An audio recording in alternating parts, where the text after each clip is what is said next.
Cuando he empezado a hablar del tema de la historia del ejército polaco en el exilio, comenté el tema con un coronel del ejército español y me dijo: es un tema muy sencillo, lo tienes solventado en media página. Me quedé asombrado y comenté el tema con otro amigo mío, arquitecto del Estado, número 2, licenciado en Derecho con matrícula, una auténtica lumbrera, y me dijo: no, eso no es cierto. Con 2 medios folios lo tienes, el primero lo escribe Hitler y el segundo Stalin. Pensaba que no podía ser.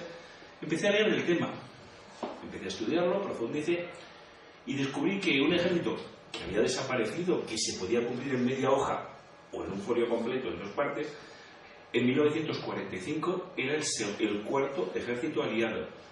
Tras la Unión Soviética, Estados Unidos, Inglaterra, estaba el ejército polaco en número de efectivos. Pero los alemanes, que utilizan el sistema de quién es judío o quién es alemán, lo decido yo, ellos deciden que toda la población de la zona del Barta, que es la zona occidental de Polonia, es alemana y como tal tiene que ser sometida a reclutamiento. ¿Qué problema tiene? Luego ya lo iremos comentando, pero les adelanto que en la campaña de Normandía comenta en su libro Vivor que asaltando una posición, un búnker, las fuerzas aliadas se encuentran con que antes de comenzar el asalto suena un tiro y a continuación una voz en polaco les dice: nos rendimos, nos acabamos de cargar a nuestro sargento que es alemán, el resto somos polacos y queremos pasarnos. Y así veremos cómo las fuerzas polacas en la campaña de Francia van tomando sus reemplazos sobre los propios prisioneros alemanes, que son polacos que a su vez eran prisioneros de la guerra anterior. De hecho es la única fuerza, el único contingente aliado que, según va avanzando la campaña, en vez de tener menos hombres, va teniendo más. Los rusos y los alemanes se dividen los prisioneros, incluso llegan a decir si el prisionero es de la zona que tú has ocupado, el mío, tuyo, y se los cambian como cromos. Los alemanes, pues a unos los meten en el campo de prisioneros, los hacen trabajar, a otros a los judíos los sueltan, porque lo primero que hacen es soltar a los judíos. Una vez que pierden el fuero de prisioneros de guerra, proceden a internarlos en campos de concentración, a liquidarlos.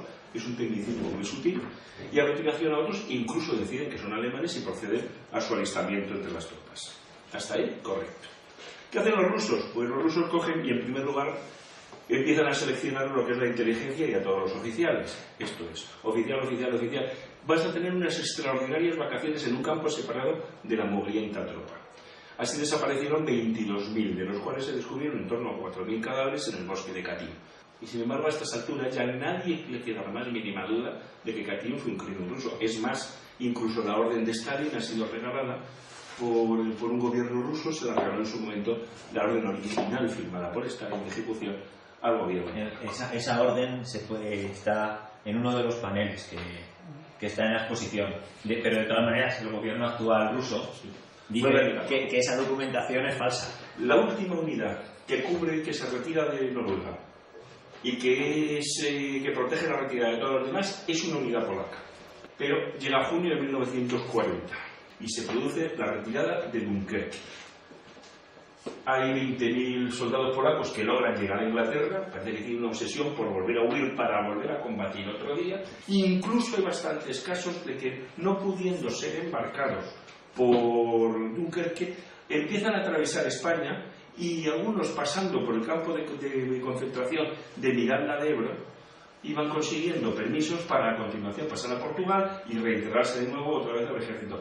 Porque la brigada blindada polaca, la única que tenían en la campaña del 39, consigue llegar a Rumanía. La llamaban la Brigada Invencible, porque desde la zona de Cracovia consigue llegar a Rumanía. A pesar de que los alemanes intentan destruirla, se reforma en Francia y son evacuados por hombres porque desobedecen las órdenes del alto mando francés de desarmarse y rendirse. Y de hecho, los soldados polacos que pasan a Suiza es una división completa, 20.000 hombres, que tienen que pasar a Suiza porque el ejército francés que está cubriendo ese sector directamente se está rindiendo. Por supuesto, todos han visto la película, supongo que les gustó la película La batalla de Inglaterra. Es una magnífica película hecha en España con aviones españoles de la época y que tiene la particularidad que hay un momento que menciona una unidad, se la ordena que no vaya al combate porque está en entrenamiento y sin embargo, como no entienden, según dicen el idioma, se meten en el combate desobedeciendo órdenes y conduciendo precisamente a que los ingleses ganen la batalla. Este es el texto de la película. Pero es verdad, ¿eh? ¿Entiendes? Si no lo niego. Precisamente negando, es que no sé inglés, como se diga en polaco, yo me meto que iba follo. Ahí se mete en el combate y de hecho acaba siendo de las mejores unidades y de las más prestigiosas de la unidad de caza. La primera vez en la historia que se libra una batalla completamente aérea. Y es una batalla decisiva de la Segunda Guerra Mundial porque es la que permite a Inglaterra seguir la lucha. Nunca el tiempo de los conflictos humanos, tantos, refiriéndose a lo que sería la población del imperio, debieron tanto a tan poco. Estamos hablando de un barco como el Bismarck, que excedía de las 50.000 toneladas, atacado por 4 o 5 barquitos, uno de los cuales era el Pion, que rebasaba las 1.000 toneladas con poco. Y que simplemente una granada del Bismarck no es que pudiera darle si acertaba, es que si le daba al lado, lo volcaba. Y de hecho el Piorun, cuando atacó al Bismarck, iba dando señales indicando somos polacos.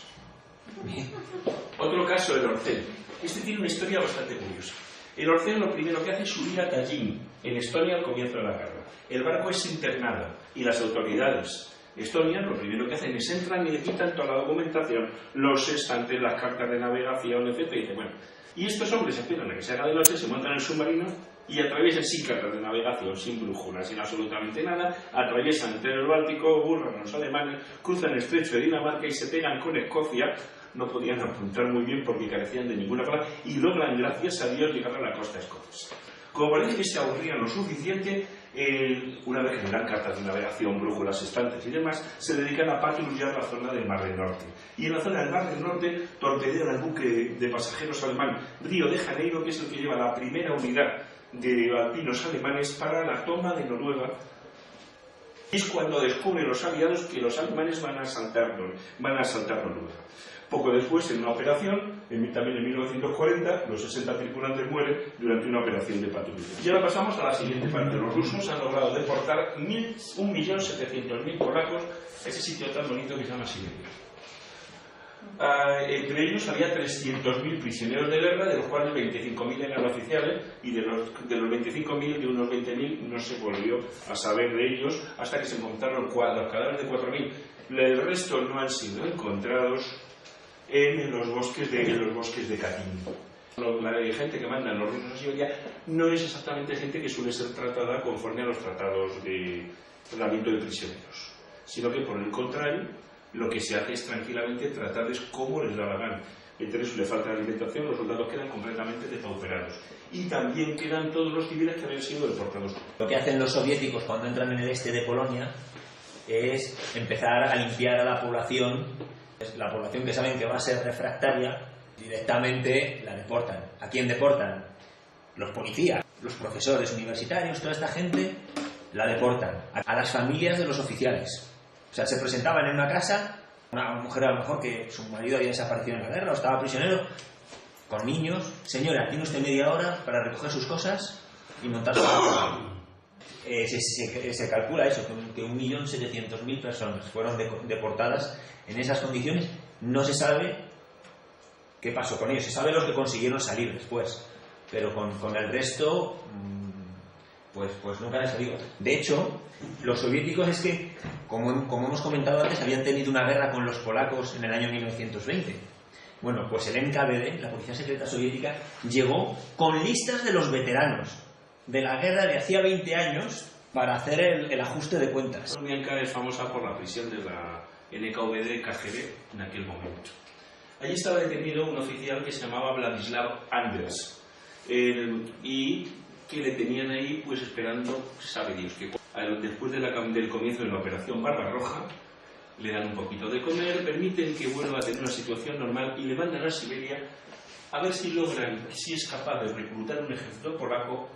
Y aquí tenemos la cosa, al final es cierto que no hubo gran colaboración y se llevan 125.000 polacos, muchas mujeres, muchos niños, pero con raciones inferiores, de forma que hay gente que llega a no comer para permitir que los niños coman durante ese trayecto. Estas tropas están en Persia, están en Siria, están en Palestina. Uno de ellos fue Menachem Begin, que decidió quedarse directamente en Israel para convertirse en terrorista.